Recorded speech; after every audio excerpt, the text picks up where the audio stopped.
ॐ भूर्भुवः स्वः तत्सवितुर्वरेण्यं भर्गो देवस्य धीमहि धियो यो नः प्रचोदयात्। ॐ सहनाववतु सहनौ भुनक्तु सह वीर्यं करवावहै तेजस्विनावधीतमस्तु मा विद्विषावहै। ॐ शान्ति शान्ति शान्तिः। प्रिय श्रोतागण, कल हम गायत्री छंद रश्मि की चर्चा कर रहे थे कि इसका रंग श्वेत होता है। यहाँ और फिर ज्योतिर्गायत्री जो कहा तान्य महाब्रह्मण ने, ये ज्योति क्या है, इस विषय में भी ऋषियों का मत हम जानने का प्रयास करते हैं। ज्योति शब्द का अर्थ महर्षि दयानंद यजुर्वेद भाष्य 1850 में किया। विद्युतो दीप्ति ही, विद्युत की दीप्ति को ज्योति कहा। उधर शतपथ ब्राह्मण 94222 में अयम अग्नि ज्योति ही, अग्नि को ज्योति कहा। ऐतरेय ब्राह्मण इसी ग्रंथ में 4:15 और काठक संहिता 33:3 में अयम वै भू लोको ज्योति ही। ऐतरेय ब्राह्मण 4:10 में, इसी ग्रंथ के 4:10 में असौ सूर्य वाव ज्योति ही। जैमिनी ब्राह्मण 2:166 में इदम एव अंतरिक्षम ज्योति ही। काठक संहिता 31:11 में ज्योतिर्वै यज्ञ। अनेक ज्योति शब्द अनेक अर्थों में प्रयुक्त हुआ, अनेक संदर्भों में आया है। तो इससे स्पष्ट है कि इस सृष्टि में जहां भी विद्युत है, अग्नि से ऊष्मा है, प्रकाश है, संयोग वियोग का व्यवहार है, वहां सर्वत्र गायत्री छंद रश्मि अवश्य होती है। कोई भी प्रकार की गायत्री हो सकती है। पार्टिकल्स का कोई भी संयोग हो रहा हो, कहीं भी प्रकाश हो, कहीं भी हीट हो, विद्युत आवेश हो, वहां गायत्री छंद रश्मि, कोई न कोई गायत्री छंद रश्मि अवश्य होती है। और एक नहीं होती, और भी बहुत सारी होती है, लेकिन गायत्री अवश्य होती है। इसकी प्रधानता ये पृथ्वी आदि जो अप्रकाशित लोक हैं और एलिमेंट्री पार्टिकल्स हैं, इनमें गायत्री छंद रश्मियों की प्रधानता होती है। और आकाश स्पेस में, तारों के अंदर, फोटोन के अंदर भी इनकी अनिवार्य विद्यमानता होती है। एलिमेंट्री पार्टिकल में प्रधानता होती है और पृथ्वी आदि लोग, ग्रह, उपग्रह, उल्कापिंड आदि में भी इनकी प्रधानता होती है। और फोटोन और तारों में, स्पेस में भी इनकी अनिवार्यता होती है।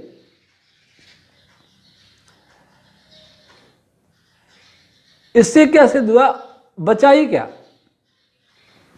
स्पेस आ गया, तेजस्वी लोक आ गए, तारे आदि, विद्युत चुंबकीय तरंगें आ गई, एलिमेंट्री पार्टिकल आ गए, और ग्रह उपग्रह आदि सब आ गए।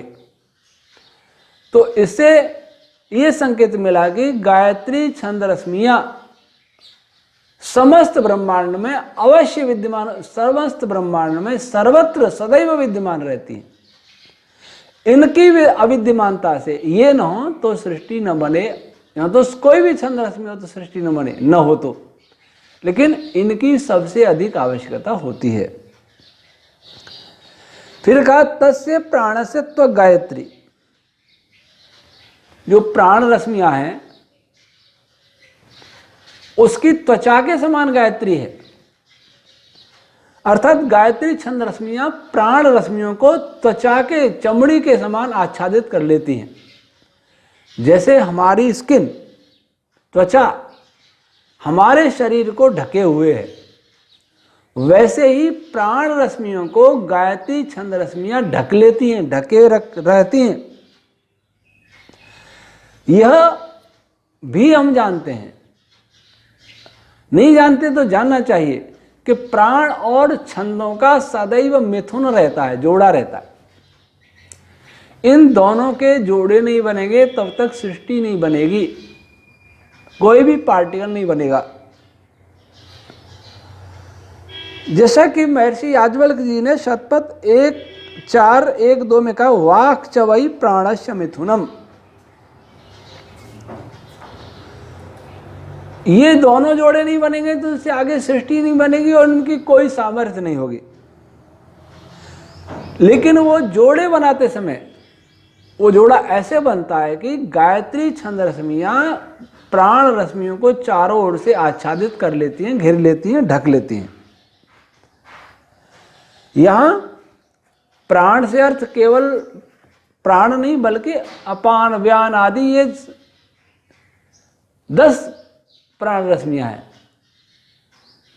यह मुख्य प्राण रश्मियां प्राण, अपान, व्यान, उदान, समान ये है। 11वीं प्राण रश्मियां सूत्रात्म वायु को मानते हैं। जब और प्रधान और मुख्य प्राण रश्मियां मानेंगे तो प्राण, अपान, व्यान, तो इन सबको गायत्री छंद रश्मियां चमड़ी के समान ढके रहती हैं। एक अन्य ऋषि ने कहा प्राणो गायत्री, किसने? तान्य महाब्राह्मण 7:3-8।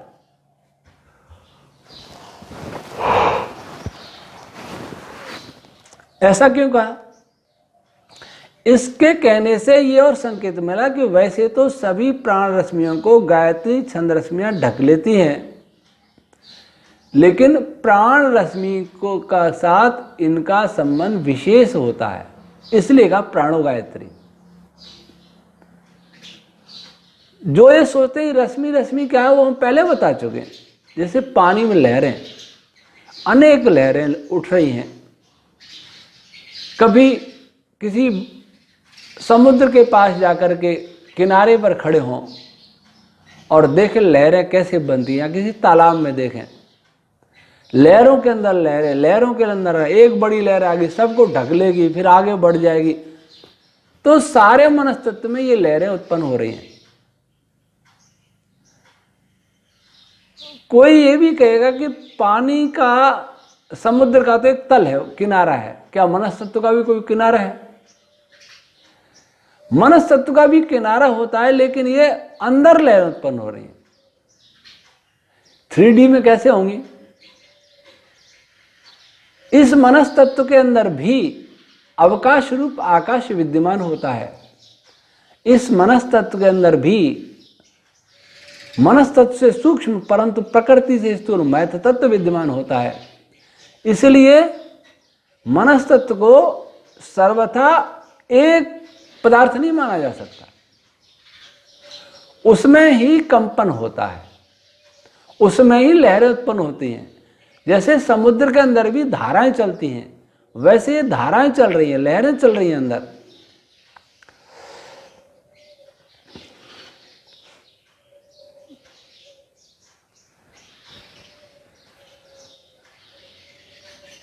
तो यहां बतलाया कि प्राण नामक प्राण से सबसे अधिक संबंध है। वैसे सभी 10 प्राण हैं, उनको भी गायत्री छंद रश्मियां ढके रहती हैं।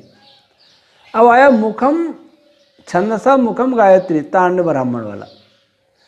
ये छंद रश्मि, गायत्री छंद रश्मियां अन्य छंद रश्मियों का मुख होती हैं। इसका तात्पर्य मुख क्या करता है? एक तो मुख खाता है और एक मुख आदेश देता है। इस मुख के अंदर 2 इंद्रियां हैं, रसना इंद्री और वाक इंद्री। वाक इंद्री बोलती है, उच्चारण करती है, उच्चारण से क्या करती है, किसी को प्रेरित करती है, और रसनांद्री किसी का स्वाद लेती है और अंदर निकलती है पदार्थ को। तो ये गायत्री छंद रश्मि दोनों ही काम करती हैं। एक तो ये अन्य छंद रश्मियों को विभिन्न कार्यों में प्रेरणा देती हैं, प्रेरित करती हैं, उनकी शक्ति बनती है, उनका सहयोग करती हैं।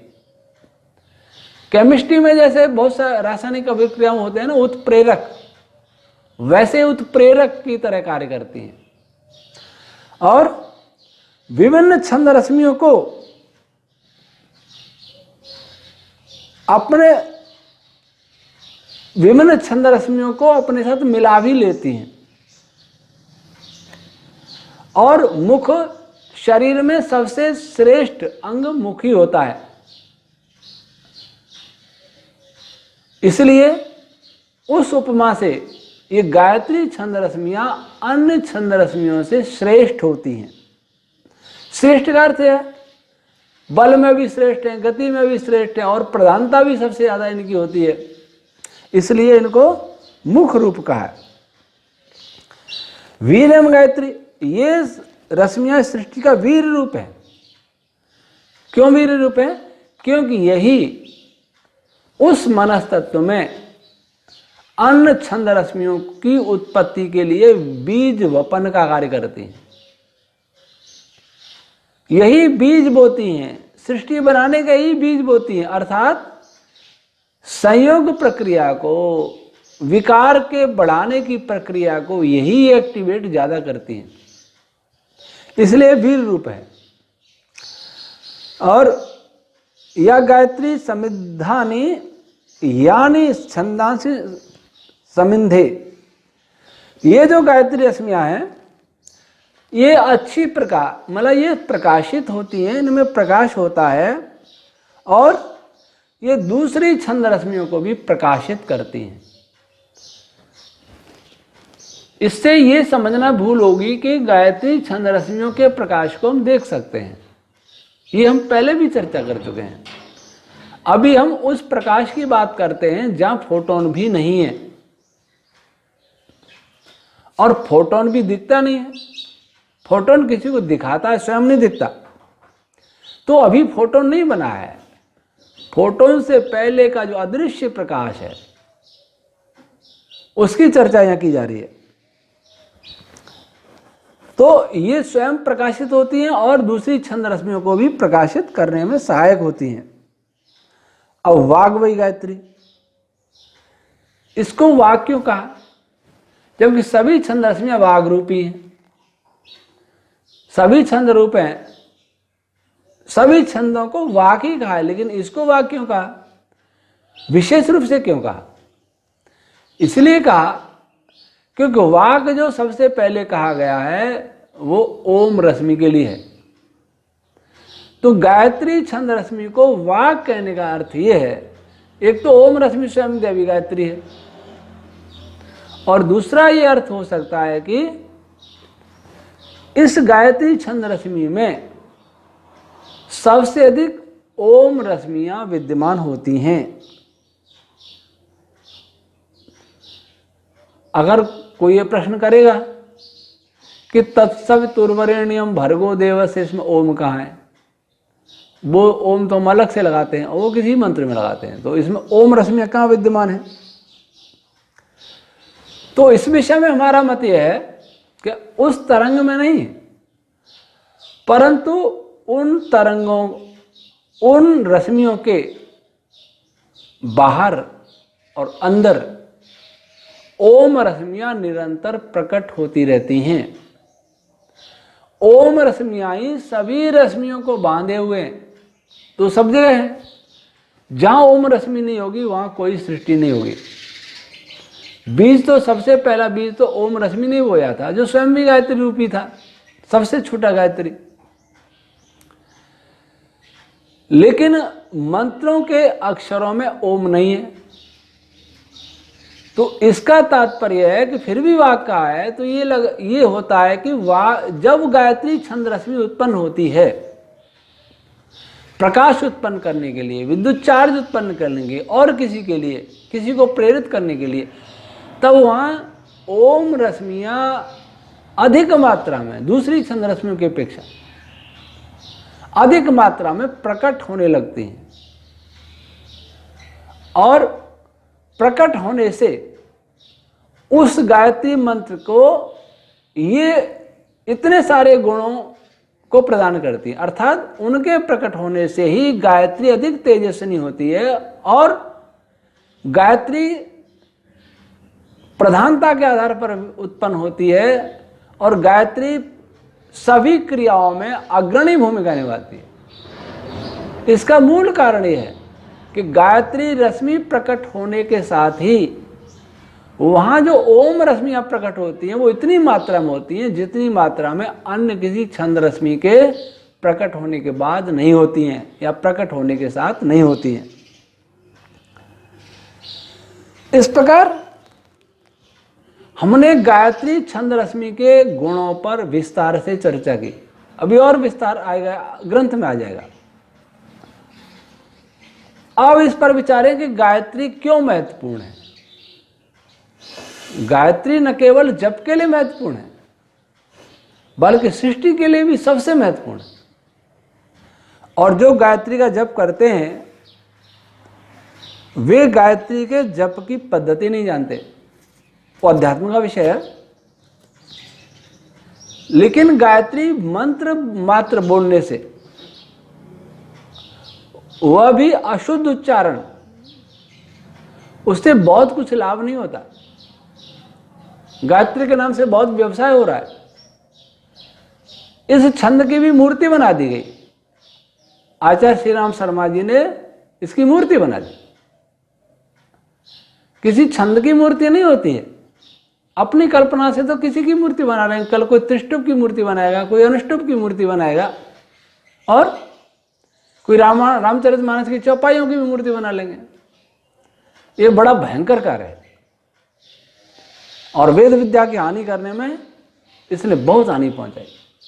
अपनी कल्पनाओं से कलाकारों ने क्या क्या नहीं कर डाला।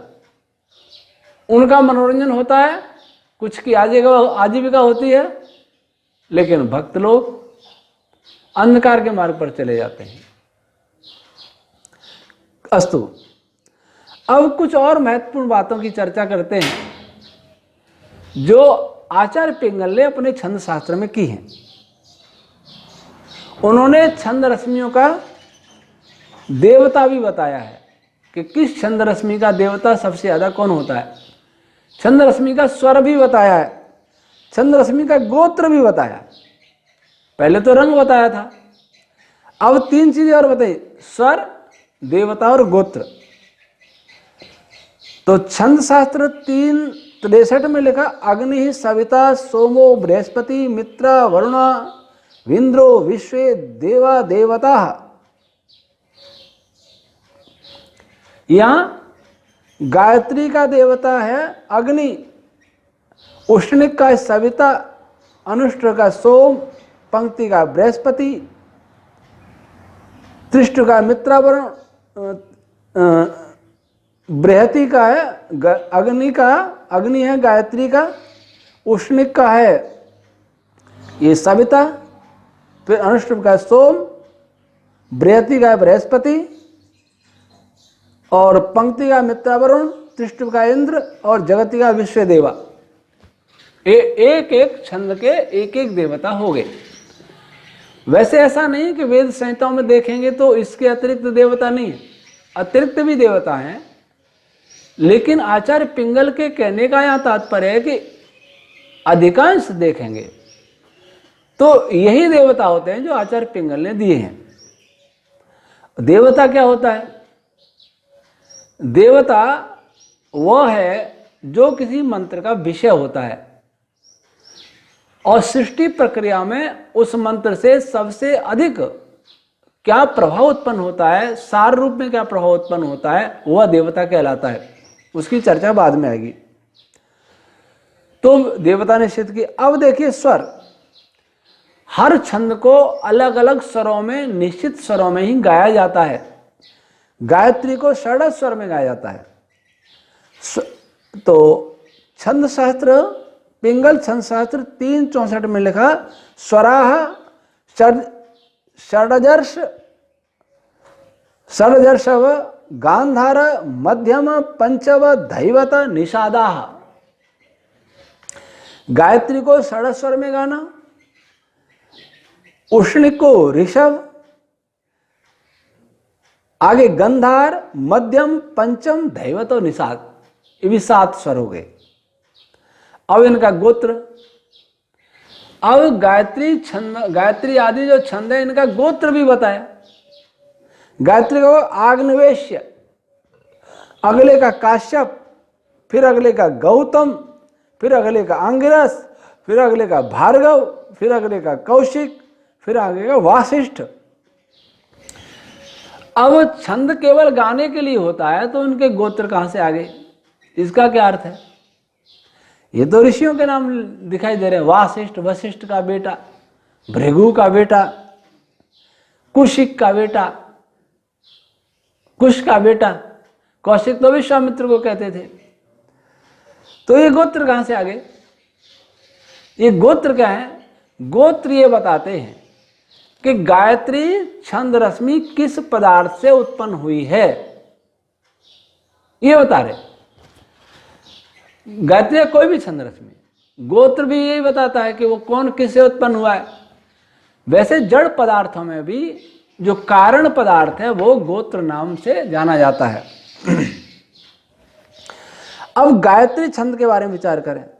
गायत्री का देवता प्राय अग्नि होने से इसका देवता इन्होंने अग्नि बताया, और इसके कारण अग्नि का अर्थ विद्युत भी है, अग्नि का अर्थ ऊष्मा भी है, अग्नि का अर्थ प्रकाश भी है। तो अग्नि, ऊष्मा, प्रकाश, विद्युत, इनकी उत्पत्ति में गायत्री मंत्र की भूमिका है, इसलिए इनका देवता अग्नि माना है।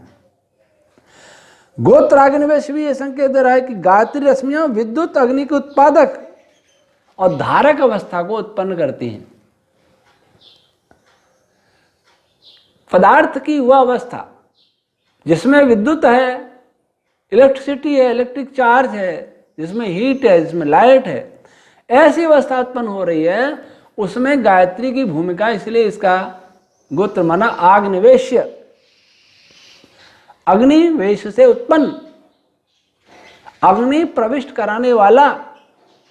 अग्नि है जिसमें प्रविष्ट हुआ अग्निवेश, उस अवस्था को पैदा करने वाला गायत्री, या उस अवस्था से में उत्पन्न गायत्री, या उस अवस्था की धारक गायत्री। और गायत्री मंत्र को षड्ज स्वर में वेद पाठी गाते हैं। यहां वेद पाठ की महत्ता प्रतिपादित होती है। मैं तो वेद पाठ नहीं जानता, लेकिन जो परंपरागत वेद पाठी हैं वे इसे इस स्वर में गाते हैं, और यही मूल स्वर है, इसी में गाया जाना चाहिए। अन्यथा यूं तो बोलते कोई भी कुछ बोल लेता है, लेकिन परंपरागत जो वेद पाठी हैं वो जिस प्रकार से वेद पाठ करते हैं उसी प्रकार से वेद पाठ इस ब्रह्मांड में हो रहा है। तो जब हमारे कार्य को कभी इस पर टेक्नोलॉजी बनेगी, इसको प्रायोगिक रूप से संसार में लाया जाएगा, तो संसार को वेद पाठी ब्राह्मणों की नितांत आवश्यकता होगी। इसलिए जो वेद पाठी परिवार हैं और आज के परिवेश में जिन्हें वेद पाठ नीरस प्रतीत हो रहा है, जिसका महत्व तो दुर्भाग्य से संसार में नहीं भारत में भी कम होता जा रहा है, उन वेद पाठी ब्राह्मणों का उपहास किया जाता है, उनको अनपढ़ मूर्ख माना जाता है, रूढ़िवादी माना जाता है। मैं उनको आश्वस्त करना चाहता हूं, मैं उनसे आग्रह करता हूं कि वे अपने अंदर स्वाभिमान बनाए रखें, इस वेद पाठ की परंपरा को मिटने न दें। जो भी जानते हैं और जो नहीं जानते वो सीखने का प्रयास करें, जो जानते हैं उनसे सीखें, लेकिन प्रामाणिक वेद पाठी से सीखें, अप्रामाणिक से नहीं। वेद पाठ में उदात्त अनुदात्त स्वरित को हस्तचालन आदि से संकेतित किया जाता है। हस्तचालन का महत्व नहीं, महत्व उसको उच्चारण करने का है। जो उच्चारण वह वेद पाठी ब्राह्मण करेगा, हस्तचालन तो दूसरे को बताने के लिए। अब मुंह से कुछ बोले, हस्तचारण कुछ हो, उसका कोई अर्थ नहीं रहेगा। तो जो वेद पाठी ब्राह्मण बोल रहा है वही वेद पाठ पश्चंती अवस्था में ब्रह्मांड में गूंज रहे। इसलिए भविष्य इस पर कार्य करने के लिए, अनुसंधान करने के लिए, प्रयोग करने के लिए, कैसे प्रयोग होंगे ये भविष्य बताएगा, कैसी टेक्नोलॉजी बनेगी यह भी भविष्य बताएगा। लेकिन उस समय वेद पाठी ब्राह्मण याद आएंगे। इसलिए ऐसा न हो कि वर्तमान की पाश्चात्य की हवा इस वेद पाठी परंपरा को ध्वस्त कर दे। यह नहीं होना चाहिए। यदि यह हो गया तो वेद की और संसार की महती हानि होगी। इसलिए जो भी वेद पाठी हैं, उत्तर में हो दक्षिण में बहुत ज्यादा हैं, वे अपनी परंपरा को गौरव के साथ निभाएं।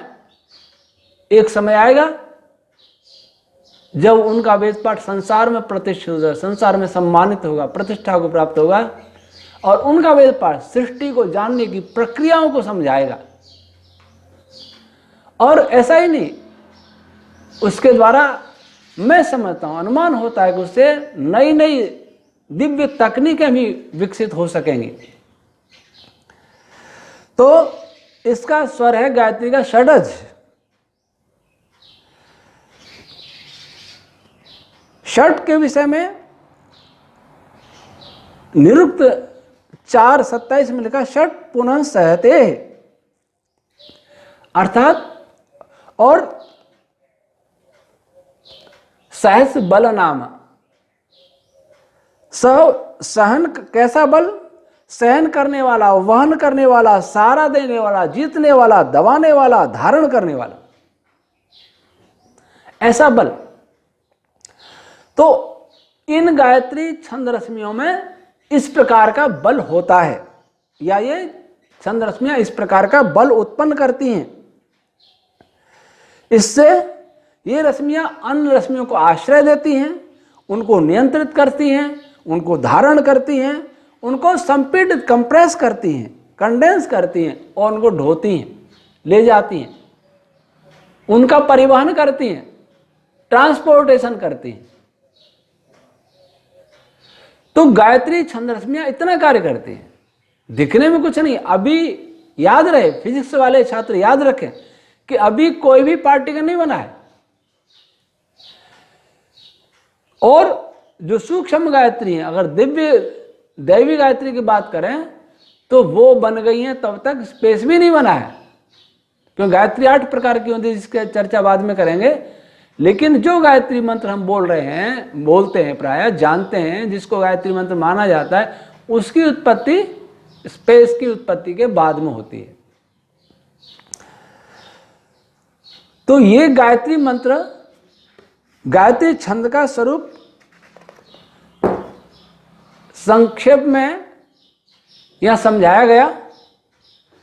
अब उष्णिक छंद रश्मि का स्वरूप की चर्चा हम कल करेंगे। आज समय समाप्त होता है। ओम शम।